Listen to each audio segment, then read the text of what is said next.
இதுக்கு மேல நான் பலப்ட்டு அறிவாசனம் நூல் வெளியீட்டு விழாவில் பங்கெடுத்தேன். இதே போன்ற புத்தக வெளியீட்டு விழாக்கள் ஒவ்வொரு நாளும் நடைபெறுகிற பொழுது உள்ளபடியே நெஞ்சம் நிறைகிறது. ஏன்னா ஒவ்வொரு புத்தகமும் யாரை தேடுகிறதுனா ஒரு நல்ல வாசகரை தேடுகிறது. நல்ல அறிவார்ந்த சிறப்பாக வாய்ந்த இதை போன்ற புதிய புதிய நூல்கள் தமிழுக்கு வர வேண்டும். அதை தமிழர்கள் வாங்கி வாசிக்க வேண்டும். இதை எழுதியிருக்கக்கூடிய மருத்துவர் மகுடமுடி அவர்களுக்கும் இதை வெளியிடக்கூடிய பரிதி பதிப்பகத்திற்கும் என்னுடைய வாழ்த்துக்களையும் வணக்கங்களையும் தெரிவித்துக் கொள்கிறேன். இன்றைய ஆலோசனை கூட்டத்தில் அதான் இந்த டீலிமிட்டேஷனை பொறுத்த வரைக்கும் அன்றைக்கு ஒரு பேச்சு இன்றைக்கு ஒரு பேச்சுங்கிறது நமக்கு கிடையாது. ஏற்கனவே டீலிமிட்டேஷனை கடுமையாக நாங்கள் ஆரம்பம் முதல் டே 1 தமிழக வெற்றி கழகம் எதிர்த்து கொண்டிருக்கிறோம். இது மாநில பிரச்சனை, இது ஸ்டேட் அட்டானமி, நம்முடைய மாநில உரிமை குறித்த பிரச்சனையில் அவர்கள் கலந்து கொள்ள மாட்டேன் என்று சொல்வது இது முறையன்று. அவர்கள் கலந்து கொண்டு இருந்திருக்க வேண்டும். இது மாநில உரிமை மீதான அவர்களின் அக்கறையின்மை.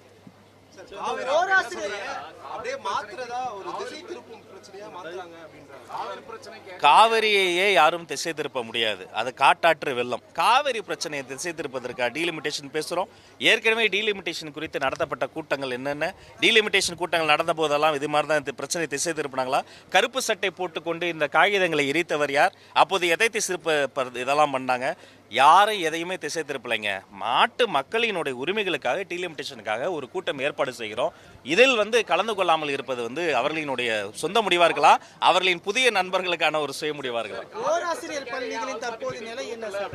இந்த நிதிநிலை அறிக்கையில மானிய கோரிக்கையில ஓராசிரியர் பள்ளி பற்றி இடம்பெறுமா? ஓராசிரியர் பள்ளின்னு சொல்லும் போதே எனக்கு வேதனையா இருக்கும். ஒரே ஒரு ஆசிரியர் வைத்துக்கொண்டு எவ்வளவு சிரமங்கள், எல்லா வேலையும் அவங்க இழுத்து போட்டு செய்யணும். சில பள்ளிக்கூடங்களை ஈராசிரியர் பள்ளி கூட சொல்லுவாங்க. ஒரு ஆசிரியர் ஏதோ ஒரு உடம்பு சரியில்லைன்னு ஓய்வு எடுக்கிறாங்க, அன்னைக்கு ஒரு விடுப்பு எடுத்துட்டாங்கன்னா அந்த இன்னொரு ஆசிரியர் நிலைமையை யோசிச்சு பாருங்க. அப்போ இதே இடத்துல இதே நூலகத்தில் ஒரு சிறப்பு அமர்வில் நாங்கள் என்ன பண்ணோம், நூற்றுக்கணக்கான சங்க பிரதிநிதிகளை அழைத்து அந்த ஓராசிரியர் பள்ளிகளின் உட்பட அனைத்து பள்ளிகளினுடைய பிரச்சனைகளையும் நாங்கள் இப்போ ஆவணப்படுத்தியிருக்கிறோம். அப்போ இதை இன்னைக்கு நிதி நிலைமையும் ரொம்ப மோசமாக தான் இருக்குது. அது நாடறிந்த ஒரு செய்தி. அந்த இப்படிப்பட்ட ஒரு சூழ்நிலையில் ஒவ்வொரு கட்டமாக ஃபேஸ் 1, 2, 3ன்னு முக்கியத்துவம் வாய்ந்த பிரச்சனையெல்லாம் சரி செய்ய வேண்டும் என்பதை தான் என்னுடைய எதிர்பார்ப்பும் இருக்கிறது. இருந்தாலும் கூட நிதி நிலைமையை கருத்தில் கொண்டு நிதியமைச்சர் மற்றும் மாண்புமிகு தமிழ்நாடு முதல்வர்களிடம் கலந்து பேசி தான் இது குறித்து சொல்லலாம்.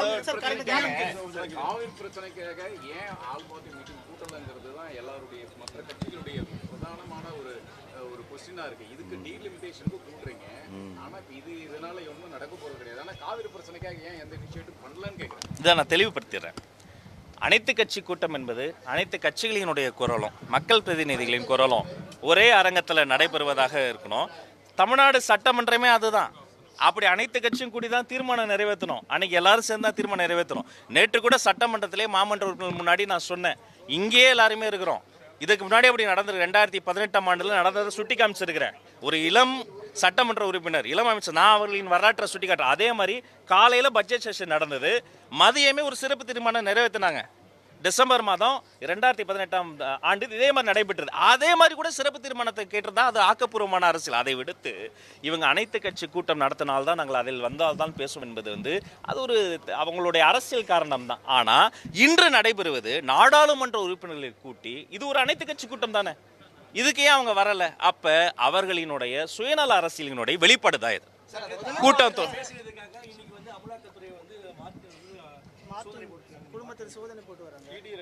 இல்ல, இது அந்த தனிநபர் சிக்கல்கள்லாம் அவங்க காலங்காலமாக இது பல தொழில்கள் மாதிரி வரும்போது அது சட்ட ரீதியாக அவங்க எதிர்கொள்வாங்க.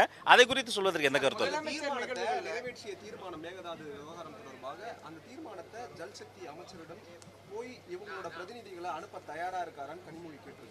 கனிமொழி அம்மா கிட்ட நான் ஒன்று கேட்குறேன்.